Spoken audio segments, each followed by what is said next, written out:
एक तीर एक कमान, एक तीर एक कमान, हसदेव बचाओ, हसदेव बचाओ, हसदेव बचाओ। साथियों, बड़े दुख और दुर्भाग्यजनक बात है कि आजादी के बाद भारत में आदिवासियों को क्या मिला। 75 साल हो गए संविधान लागू हुए, सारे अधिकार लिखे हुए हैं, लेकिन पढ़ने वाला कोई नहीं है। और यहाँ लगातार 1950 से हमारे जनप्रतिनिधि विधानसभा में, लोकसभा में और जहां कहीं पंचायतों से लेकर जा रहे हैं, लेकिन हमारे अधिकारों के बारे में कोई चर्चा नहीं करता। और हमें लगातार ऐसे जनप्रतिनिधियों को चुनकर भेजते हैं, अपने अधिकारों का उपयोग करते हैं, लेकिन उनके बदले में हमें क्या मिला? सिर्फ हमारा जल और जंगल, जमीन का विनाश मिला और लोगों को महल, खदान और कंपनी मिला। आज जिस मोड़ पर है, वो मोड़ सिर्फ देश में आदिवासियों को खत्म करने का एक बड़ा पैगाम दे रहा है। और जंगल और जमीन, पहाड़ आप सबको आवाज दे रहा है कि हमें बचाओ, जैसे वर्तमान में हसदेव में हो रहा है, छत्तीसगढ़ में हो रहा है, आपके केवड़िया में हो चुका। बड़े साजिश के तहत बड़ी बड़ी कंपनियां सरकार को रिमोट कंट्रोल में लेकर आदिवासियों के हक और अधिकार को छीनने का प्रयास कर रहे हैं। जमीन चाहिए तो निकलो,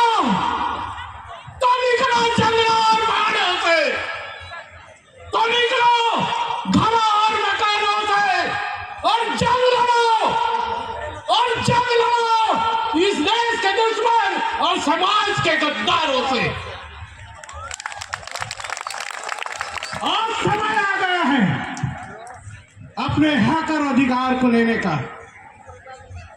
हम सिर्फ जंगल कटने की बात कर रहे हैं, आदिवासी कट रहा है, गांव उजड़ रहे हैं, वन प्राणियों में मानव द्वंद हो रहा है। इसको कोई समझने वाला नहीं है। पूरे देश के लोग ये कह रहे हैं हसदेव बचाओ, जंगल कट रहा है, कोई नहीं बोल रहा है आदिवासी खत्म हो रहा है, आदिवासी कैसे बचाया जाएगा।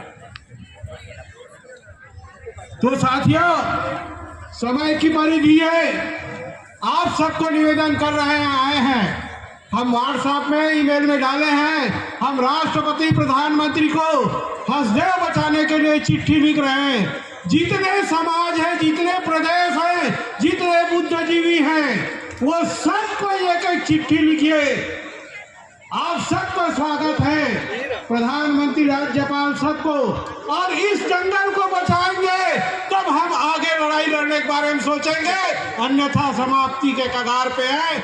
हमको कोई बचाने वाला नहीं है, हम ही को आगे आना पड़ेगा, आपको आना पड़ेगा, पूरा आदिवासी समाज को आना पड़ेगा, तभी हम बच पाएंगे। मेरा पुनः अनुरोध है, पैसा तो मुआवजा में मिल जाता है, लेकिन वहां पर एक काशीराम मंझवार को 1,25,00,000 रुपया मिला, लेकिन हमको अचानक पैसा मिलता है तो हम संभाल नहीं पाते हैं। और जब उसका मृत्यु हुआ 4 साल पहले, तो भीख मांग के जी रहा था। ये आदिवासियों की स्थिति है, इसको अध्ययन कोई नहीं कर रहा है। और उसके गांव उजड़ गया, विस्थापन तो हुआ नहीं आज तक। भारत में कहीं विस्थापन नहीं हुआ, नाम अच्छा लिखते हैं बस पेपर में। उसको दूसरे गांव में बसना पड़ा और जब उसको मृत्यु हुआ तो पारंपरिक रूप से रूढ़ी प्रथा के अनुसार उस गांव में नहीं आया है, इसलिए उसका दाह संस्कार करने के लिए मना कर दिया गया। ये आदिवासियों की स्थिति आगे भी भोगना पड़ेगा। इसीलिए हसदेव बचाओ आंदोलन में आप सबको अपनी लेखनी के धार से राष्ट्रपति प्रधानमंत्री को भेजना पड़ेगा। अगर इस देश में आदिवासी राष्ट्रपति है तो इस कानून को रद्द करना पड़ेगा। ये आवाज आपके तरफ से आना चाहिए और हम चाहते हैं कि आप इस मुहिम में साथ दो। हम 15 तारीख को पूरा प्रदेश में ज्ञापन दे रहे हैं और 20 दिन बाद अगर कोई कार्य नहीं हुआ तो हम पहले सरगुजा संभाग को बंद करेंगे और उसके 20 दिन बाद पूरा रायपुर में सीएम हाउस को घेरेंगे। आप सबको मैं आमंत्रण देने आया हूँ। दल बल के साथ पूरे भारत के आदिवासी रायपुर में इकट्ठा होकर अपनी ताकत को दिखाएंगे। यही मैं आपसे प्रार्थना और निवेदन करता हूँ। धन्यवाद। जय जोहार।